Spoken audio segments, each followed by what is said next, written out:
Okay, are you ready to begin your LSAT preparation? I am ready to go. Thank you so much for helping me. I am so excited. Okay, let's begin with one basic thing I learned about the LSAT. The most important thing about the LSAT is understanding the logic that underlies the exam. The what? The logic that underlies the LSAT. Logic? Yes. Logic. What is logic? Are you serious? Yes. What is logic? Okay, logic is basically a study of the principles of valid inferences and correct reasoning. Please speak English to me. What are you talking about?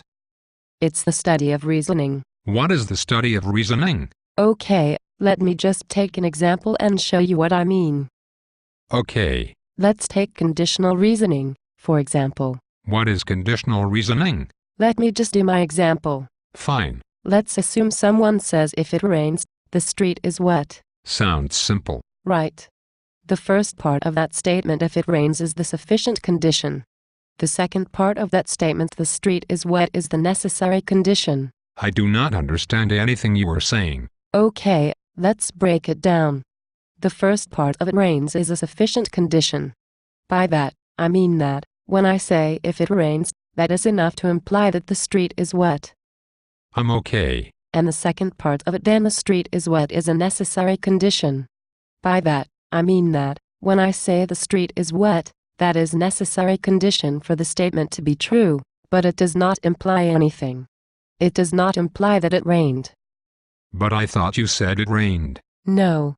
I said, if it rained. Right. If it rains, the street is wet. So the street is wet, right? No. I said if it rains, the street is wet.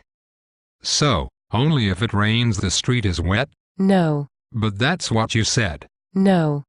That's not what I said. What are you? A politician? No. I said, if it rains, the street is wet. You said, only if it rains, the street is wet. Those are two different statements. They are identical. No, they are not. Are you freaking kidding me? No, I am dead serious. You said only if it rains, the street is wet. That means that the part of that statement that if it rains, that is a necessary condition. In my statement, I merely said if it rains without the word only. Therefore, that is just a sufficient condition.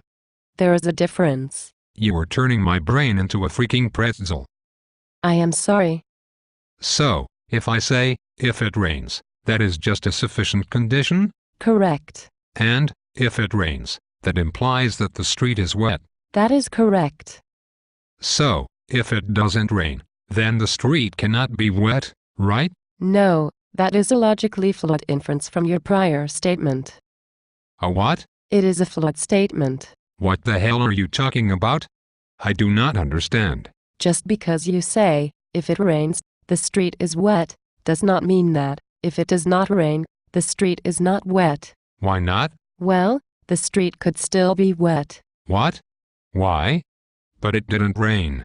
Why the hell wouldn't the street be wet? Well, the street could still be wet for any number of reasons. I do not understand. Well, the street could still be wet because someone spilled a bucket of water.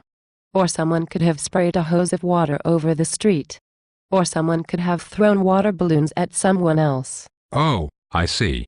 So, if those things happen, the street would be wet. Right. Those are all sufficient conditions for the street to be wet.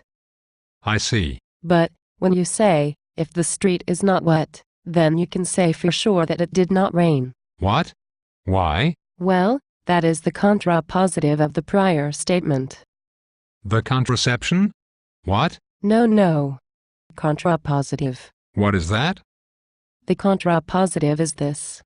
We said, if it rains, the street is wet. What logically follows from that is that, if the street is not wet, then it did not rain. The latter is the contrapositive of the other statement. I do not understand. Well, if the street is not wet, then we can imply that it did not rain, right? I think so. Well, obviously it could not have rained. Nor could someone have spilled a bucket of water or thrown any water balloons. Because the street, after all, is not wet. I think I understand. But I still feel like you are playing a Jedi mind trick on me. No, I am not. Whatever. So, if it rains, the street is wet. But if the street is not wet, then it did not rain. Correct. See, you are becoming a logician. A what? I don't know any magic. No. Not a magician. A logician. An expert in logic. No, not yet. I need more help. I will help you learn more about the logic in the LSAT. Thank you, because I need as much help as possible.